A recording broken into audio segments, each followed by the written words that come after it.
4, 5, 6, 7, 8, 9, 10, 10, 9, 8, 7, 6, 5, 4, 3, 2 and 1. തള്ളവിരൽ ആദ്യം ഉള്ളംകൈയിലേക്ക് ഇങ്ങനെ വയ്ക്കുക. 4 വിരലുകൾ കൊണ്ട് ആ തള്ളവിരലിനെ ഇങ്ങനെ പൊതിഞ്ഞ് പിടിക്കുക. ഓക്കെ. എന്നിട്ട് ഈ കൈയിൻ്റെ നക്കിൾസ് എന്ന് പറയുന്ന ഭാഗം, അതായത് ഈ വിരലിൻ്റെ സന്ധികളുണ്ടല്ലോ, ഈ മുട്ടുകൾ, ഇത് തമ്മിൽ ഇങ്ങനെ അടുത്ത് വരുന്ന രീതിയിൽ ഇങ്ങനെ കൈ വയ്ക്കുക. ഈസി, അത് ഈസി ആണല്ലോ. ഓക്കെ, കൈകളിങ്ങനെ വയ്ക്കുക. എന്നിട്ട് നേരെ നമ്മുടെ പൊക്കിളിൻ്റെ താഴെയായിട്ട് വയ്ക്കുക. വയറിൻ്റെ താഴെ, ആ പൊക്കിളിൻ്റെ നേരെ താഴെ, തൊട്ട് താഴെ ഇങ്ങനെ വയ്ക്കുക. കൈകളിങ്ങനെ അമർത്തി വയ്ക്കണം. നന്നായിട്ട് ഉള്ളിലേക്ക് അമർത്തി പിടിക്കുക. ഇങ്ങനെ ആകാവുന്നത്ര അമർത്തി പിടിക്കുക. വയർ അതനുസരിച്ച് ചൊട്ടിച്ചു കൊടുക്കുക. ചെയ്യുന്നുണ്ടല്ലോ എന്നോടൊപ്പം? റെഡിയല്ലേ? കമോൺ. കൈകളിങ്ങനെ വെച്ചു. മഹാമുദ്ര അല്ലെങ്കിൽ ശക്തി മുദ്രയിൽ ഇങ്ങനെ വെച്ചു.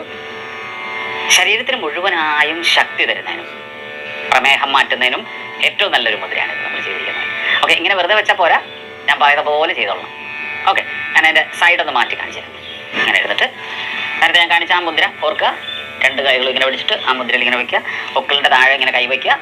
കൈ കൊണ്ട് മാക്സിമം അമർത്തി ഉള്ളിലേക്ക് കൊടുക്കുക. വയറ് ചൊട്ടിച്ച് പിടിക്കാൻ, അഥവാ കുറച്ച് കുടവേറുള്ളവരാണെങ്കിൽ കൈ കൊണ്ട് കഴിയാവുന്ന പ്രസ് ചെയ്ത് കൊടുത്താൽ മതി. ഒരുപാട് വേദന തോന്നാതെ കണ്ട, ആ വയറ് ഇങ്ങനെ മടങ്ങി വരണം. മുന്നോട്ട് കുനിഞ്ഞിട്ട് എത്ര കുനിയാൻ പറ്റുമോ അത്രയും കുനിയുക. അപ്പോൾ ഇവിടെയൊക്കെ സംഭവിക്കുന്നത് വെച്ചാൽ ഇങ്ങനെ നമ്മൾ കുനിയുമ്പോൾ നമ്മുടെ പാൻക്രിയാസ്, അതായത് ഡയബറ്റീസിന് കാരണക്കാരായ അല്ലെങ്കിൽ ഡയബറ്റീസിനെ സുഖപ്പെടുത്തുന്ന പാൻക്രിയാസ്, ആഗ്നേയ ഗ്രന്ഥി, ഇൻസുലിൻ ഉൽപ്പാദിപ്പിക്കുന്ന ആ ഗ്രന്ഥിക്ക് നല്ല ഒരു അയവാണ് കിട്ടുന്നത്. അതാ ശ്വാസം എടുക്കണം. ഞാനിവിടെ എണ്ണി തരാം, അതനുസരിച്ച് ശ്വാസം എടുക്കുക. റെഡിയല്ലേ? കമോൺ. യെസ്.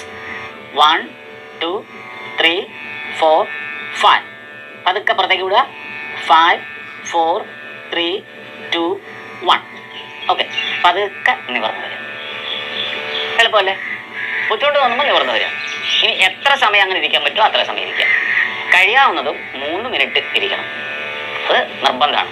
3 മിനിറ്റ് നേരം സമയം നോക്കിക്കൊണ്ടിരിക്കുക. നമ്മളിങ്ങനെ കുനിഞ്ഞിരിക്കുമ്പോൾ വേണമെങ്കിൽ താഴെ ഒരു ചെറിയ വാച്ചോ അല്ലെങ്കിൽ മൊബൈലിൻ്റെ ടൈമോ കാണാവുന്ന രീതി വെച്ചാൽ മതി. എളുപ്പമല്ലേ? കാരണം നിങ്ങൾ തലപൊക്കി നോക്കുക വേണ്ട. മുന്നോട്ട് കുനിഞ്ഞിരിക്കുമ്പോൾ താഴെ വാച്ച് വയ്ക്കുക, അല്ലെങ്കിൽ മൊബൈൽ വയ്ക്കുക, താഴേക്ക് നോക്കിയിരിക്കുക. നല്ല വ്യത്യാസം ഉണ്ടാകും. ചെയ്ത് നോക്കണം. വീഡിയോയിൽ കാണുന്നത് പോലെ എന്നോടൊപ്പം ജോഗ് ചെയ്യുക. അതനുസരിച്ച് സ്റ്റാർട്ട് തുടങ്ങിക്കൊള്ളുക. ഞാൻ മാറ്റം വരുന്നതനുസരിച്ച് ആ സ്റ്റെപ്സിന് മാറ്റം വരുത്തിയാൽ മതി. സൗകര്യപ്രദമായ രീതിയിൽ ചെയ്യുക. ഓരോ സ്റ്റെപ്പും നമ്മൾക്ക് ഏകദേശം 30 സെക്കൻഡ് അല്ലെങ്കിൽ 30 തവണയാണ് ചെയ്യുന്നത്. 30 എണ്ണുന്ന രീതിയിൽ മനസ്സിൽ എണ്ണിക്കൊണ്ടാണ് ചെയ്യുന്നത്. ആ ഓരോ ചേഞ്ച് വരുമ്പോൾ അതനുസരിച്ച് നിങ്ങൾ